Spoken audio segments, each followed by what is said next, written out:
அனைவருக்கும் வணக்கம். இன்றைக்கு திருச்சி மாவட்டத்தில் ஸ்ரீரங்கம் சட்டமன்ற தொகுதிக்கு உட்பட்ட ஸ்ரீரங்கம் மற்றும் திருவானைக்கோயில் பகுதிகளில் இருக்கக்கூடிய மக்களை ஒருங்கிணைந்து சந்திச்சு அவங்களுக்காக மக்கள் குறைதீர்ப்பு முகாம் மாண்புமிகு தமிழ்நாடு முதலமைச்சர் அவர்கள் தொடர்ந்து சொல்றாங்க, மக்களை போய் சந்திச்சிருங்க, மக்களுடைய குறைகளை கேட்டு அவங்களுக்கு என்னென்ன குறைகள் இருக்கோ அதை உடனடியாக சரி செஞ்சு கொடுங்க, அதற்காக அதிகாரிகளும் நேரடியாக களத்தில் வேலை செய்யுங்கன்னு சொல்லிட்டு தொடர்ந்து நம்முடைய மாண்புமிகு தமிழ்நாடு முதலமைச்சர் அவர்கள் பார்த்தீங்கன்னா நிறைய இன்ஸ்ட்ரக்ஷன் கொடுத்துருந்தாங்க. லாஸ்ட் கலெக்டர் மீட்டிங்லையும் அந்த இன்ஸ்ட்ரக்ஷன் கொடுத்துருந்தாங்க. ஸோ அதன்படி இன்றைக்கு ஸ்ரீரங்கம் மற்றும் திருவானைக்கோயில் பகுதிகளில் இருக்கக்கூடிய பொதுமக்களை சந்தித்து அவர்களுக்கான மக்கள் குறை தீர்ப்பு முகாம் இங்கே நடத்திக்கிட்டு இருக்கோம். இந்த முகாமை பொறுத்த வரைக்கும் பார்த்தீங்கன்னா அனைத்து துறையில் இருக்கக்கூடிய அரசு அதிகாரிகள், திருச்சி மாநகராட்சியில் இருக்கக்கூடிய அரசு அதிகாரிகள், ஸ்ரீரங்கத்தில் இருக்கக்கூடிய அரசு அதிகாரிகள் எல்லாருமே எல்லா துறையிலிருந்தும் இங்கே என்னோட கலந்துட்டு இருக்காங்க. பொதுமக்கள் நிறைய மனுக்களோட அவங்களுடைய குறைகள் எல்லாமே இங்கே சொல்லி அதற்கான விஷயங்களை சரி பண்ணி தரணுன்றதை ரிக்வஸ்டாக வச்சிருக்கிறாங்க. நிறைய பட்டா பிரச்சனைகளை பற்றி பேசியிருக்கிறாங்க. அதே போல் தண்ணீர் பிரச்சனை, கால்வாய் பிரச்சனை, வேலை வாய்ப்புகள் இருக்கக்கூடிய பிரச்சனை, இது மாதிரியான ரொம்ப அடிப்படையான தேவைகளுக்கு வீட்டு வசதி செஞ்சு தர்றது, உடல் உபாதைகளுக்கு மெடிக்கல் ஃபெசிலிட்டிஸ் பண்ணி தர்றது, அதே போல் இந்த உரிமை தொகைகள் கிடைக்காதவங்க அந்த உரிமை தொகைக்காக ரிக்வஸ்ட் பண்ணுறது, பென்ஷன் கிடைக்காதவங்க பென்ஷனுக்கு ரிக்வஸ்ட் பண்ணுறதுன்னு சொல்லிட்டு தொடர்ந்து இது போன்ற அடிப்படை தேவைகளுக்கான அவங்களுடைய குறைகளை என்னிடம் எடுத்துட்டு வந்திருக்கிறாங்க. ஸோ இந்த விஷயத்தை நிவர்த்தி பண்ணுறதுக்காக அதிகாரிகளோட உடனடியாக அவங்களுக்கு என்னென்ன பண்ண முடியுன்றதை டிஸ்கஸ் பண்ணிட்டு தொடர்ந்து அதை ஃபாலோ பண்ணி அந்த குறைகள் எல்லாம் சரி செய்து தருவதற்கான நடவடிக்கைகளை இந்த குறை தீர்ப்பு முகாம் போல எடுத்திருக்கோம். இது இன்றைக்கு மட்டும் இல்லை, இப்போ ஸ்ரீரங்கம் திருவானைக்கோயில் பகுதியில் பண்ணுறோம், அடுத்தது சிறுகமணி பேரூராட்சியில் இதை பண்ணுறோம்.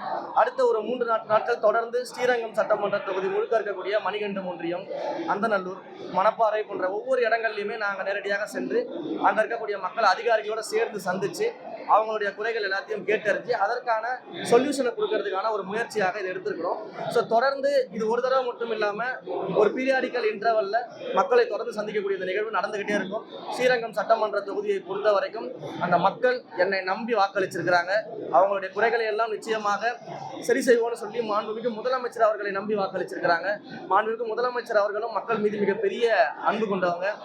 அப்படி இருக்கக்கூடிய சூழல்ல தொடர்ந்து இது போன்ற மக்கள் குறை தீர்ப்பு முகாம்கள் ஸ்ரீரங்கம் சட்டமன்ற தொகுதியில் இருக்கக்கூடிய ஒவ்வொரு பகுதிகள் ஒன்றியங்களிலும் நிச்சயமாக நடைபெறும். அந்த தொடர்ச்சியாக நடைமுறையின் மூலமாக மக்களுடைய குறைகளை நேரடியாக கேட்டறிந்து அதிகாரிகள் மூலமாக அதை சரி செய்வதற்கான அனைத்து நடவடிக்கையும் எடுக்கப்படும். இந்த ஆண்டு ஸ்ரீரங்கம் கிழக்கு கோபுர வாசல் முழுமையாக பணிகள் திறக்கப்படுமா? அந்த கிழக்கு கோபுர வாசல் பணியை பொறுத்த வரைக்கும் அதில் கொஞ்சம் தொய்வு இருந்துச்சு. இப்போ நம்ம பொறுப்பேற்றதற்கு பிறகு அதை மிக விரைவாக முடிக்கணும்னு சொல்லி சம்பந்தப்பட்டவர்கிட்ட பேசியிருக்கிறோம். அதை மிக விரைவாக முடித்து அதை ஓப்பன் பண்ணுறதுக்கான அனைத்து பணிகளையுமே நான் முடிக்க விட்டுட்டு இருக்கிறேன். ஸோ எவ்வளோ சீக்கிரம் முடியுமோ அவ்வளோ சீக்கிரம் முடிச்சுட்டு நிச்சயமாக அதை திறந்து மக்களுக்கான பயன்பாடு கொண்டு வரும். ஸ்ரீரங்கம் கோயில் தொடர்ந்து மக்களுடைய நீண்ட நாள் கோரிக்கையே அந்த அடிப்படை டாய்லெட் தான், அது சரியா இல்லை அமைக்கணும். அதுக்கு தான் சார் இப்போ இந்த பட்ஜெட்டில் பார்த்தீங்கன்னா வரக்கூடிய இந்த அறநிலை சமயத்துறையினுடைய பட்ஜெட் வெளியிடும் பொழுது ஒட்டுமொத்தமாக தமிழ்நாட்டில் இருக்கக்கூடிய கோயில்களுக்கான அடிப்படை வசதிகளை மேம்படுத்துவதாகவும் பக்தர்களுடைய வசதிகளை மேம்படுத்துவதற்காகவும் கோவில்களுடைய திருப்பணிகளுக்கு முக்கியத்துவம் கொடுக்கப்படும்.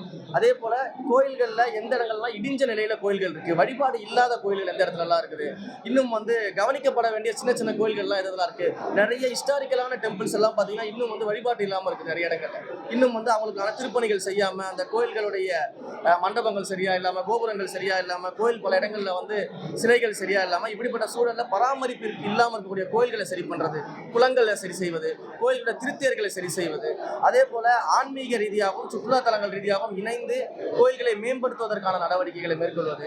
குறிப்பாக ஆன்மீகமும் நம்முடைய தமிழும் ஒன்றுக்கொன்று ஒன்றி பிணைந்தது, அதை மாற்றவே முடியாது. அப்போ நம்முடைய தமிழ்நாட்டை பொறுத்த வரைக்கும் இன்றைக்கு ஆன்மீகமும் தமிழும் அப்படின்றது ஒன்றி பிணைந்து இருக்கக்கூடிய ஒரு விஷயம். அப்போ இது சார்ந்து இருக்கக்கூடிய விஷயங்கள் நம்முடைய பட்ஜெட்ல பார்த்தீங்கன்னா நீங்க சொல்லக்கூடிய அடிப்படை விஷயங்களோட சேர்த்து மிகப்பெரிய அளவில் மக்களுக்கான இந்த திட்டங்கள்லாம் கொண்டு வரலான் இருக்கோம். அதற்கான முயற்சிகள் இந்த ரிஃபார்ம் பண்ணலான் இருக்கோம். நிச்சயமாக அதெல்லாம் அறிவிக்கப்படும். ஆல்ரெடி நம்ம வெளியிட்டு இருக்கிறோம் சார். அந்த உயர்வை நாங்கள் பண்ணவே இல்லை, இன்னும் கட்டண உயர்வு பண்ணவே இல்லை. பட் பல இடங்களில் பண்ணியாச்சுன்னு சொல்லி ஒரு தவறான ப்ரொபகண்டாவை பண்ணிட்டு இருக்கிறாங்க. மக்களை தூண்டும் விதமாக பல முயற்சிகளை பண்ணிட்டு இருக்கிறாங்க. அது ஏற்கனவே நடைமுறையில் இருந்த ஒன்று. அதற்கான விளம்பரத்தை கொடுத்து மக்கள் கிட்ட கருத்து கேட்பு தான் பண்ணியிருக்கிறாங்க. மக்களுடைய கருத்தின் அடிப்படையில் தான் முடிவு செய்யப்படும். மக்கள் கருத்துல வேணான்னு சொல்லிட்டாங்கன்னா நாங்கள் அதை கைவிட போறோம். மக்கள் இல்லைங்க பண்ணலான்னு சொன்னா அடுத்த கட்டத்துக்கு போக போறோம். இதை நம்ம மிக தெளிவாக சொல்லிட்டோம். மக்களுடைய தீர்ப்புக்கு மாறாக இந்த ஆட்சியில எதுவுமே நடக்காது. அதற்கான ஆய்வுகள்லாம் பண்ணிட்டு இருக்கோம் சார். அதுக்கான ஃபீசிபிலிட்டிஸ்லாம் பார்த்துட்டு இருக்கோம். என்னன்னு செக் பண்ணிட்டு சொல்லுவோம். நேற்று ஸ்ரீரங்கம் கோயிலுக்கு ஒரு விஐபி, அதாவது தலைமைச் செயலகத்திலிருந்து வருகை தரேன்னு சொல்லி பிரம்மாண்டமா ஏற்பாடுலாம் பண்ணி அவர் சாமி தரிசனம் செய்து போயிருக்காரு. ஆனா வந்தவர் யார் என்னன்னு கடைசியில் தெரியலங்கிற மாதிரி சொன்னாங்க. ஒவ்வொரு கோயிலையும் வந்து இப்போ கோயில் ஊழியர்கள் அதிகாரிகள் வரும்போது அது முன்னாடி அவங்களுக்கு தெரிவித்து அவங்களுக்கு கரெக்டாக இருக்கும்.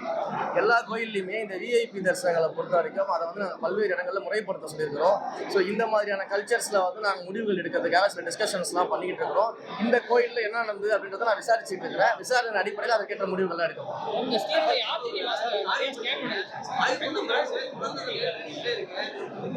புரியல.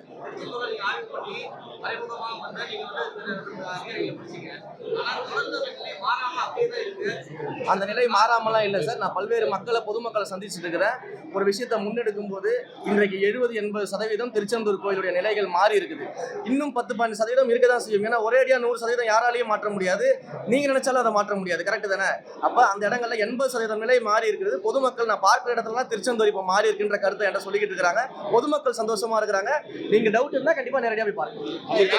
யாத்ரி நிவாஸ்ல வந்து தொடர்ந்து போலி இணையதளம் மோசடி நடந்துட்டு அந்த போலி இணையதளத்துக்கு எதிராக நானே வந்து கமிஷனர் காமினி மேடம் கிட்ட நேரடியா போயிட்டு கம்ப்ளைண்ட் கொடுத்து அந்த கம்ப்ளைண்ட் மேல நடவடிக்கை எடுக்கப்பட்டு வட மாநிலத்தை சேர்ந்தவர்கள் கைது செய்யப்பட்டிருக்கிறாங்க.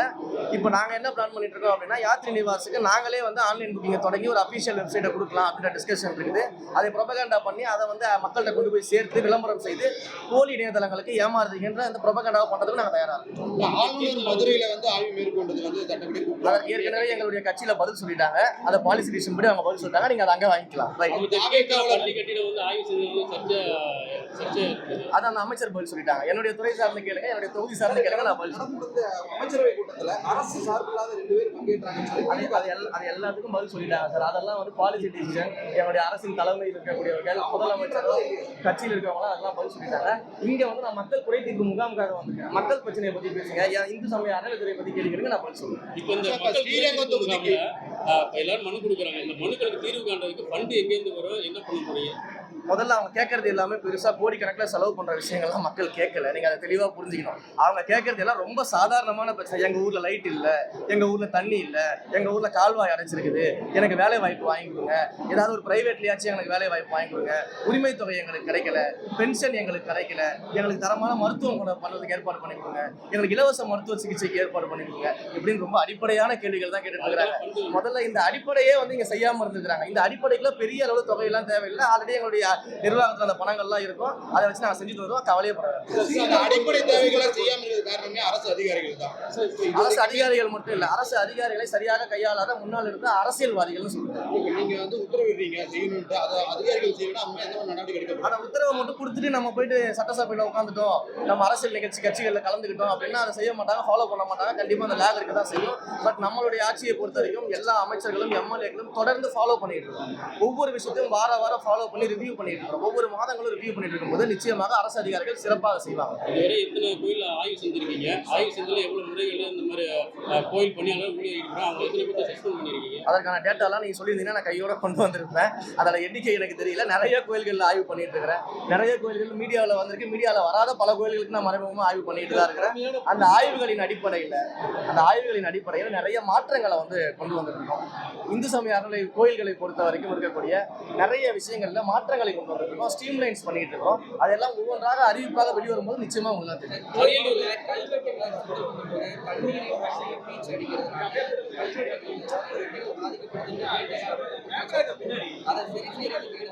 நடவடிக்கை எடுத்துட்டு இருக்கோம் சார். எல்லாமே டிஸ்கஸ் பண்ணிட்டு இருக்கோம் சார். எல்லாம் ஏன்னா இப்பதான் நாங்க வந்து ஒரு 40 நாள் ஆகுது. நீங்க வந்து ஒரு 10 வருஷம் கவர்மெண்ட் கிட்ட கேட்கிற மாதிரி உடனடியா தீர்வு எதிர்பார்க்குறீங்க.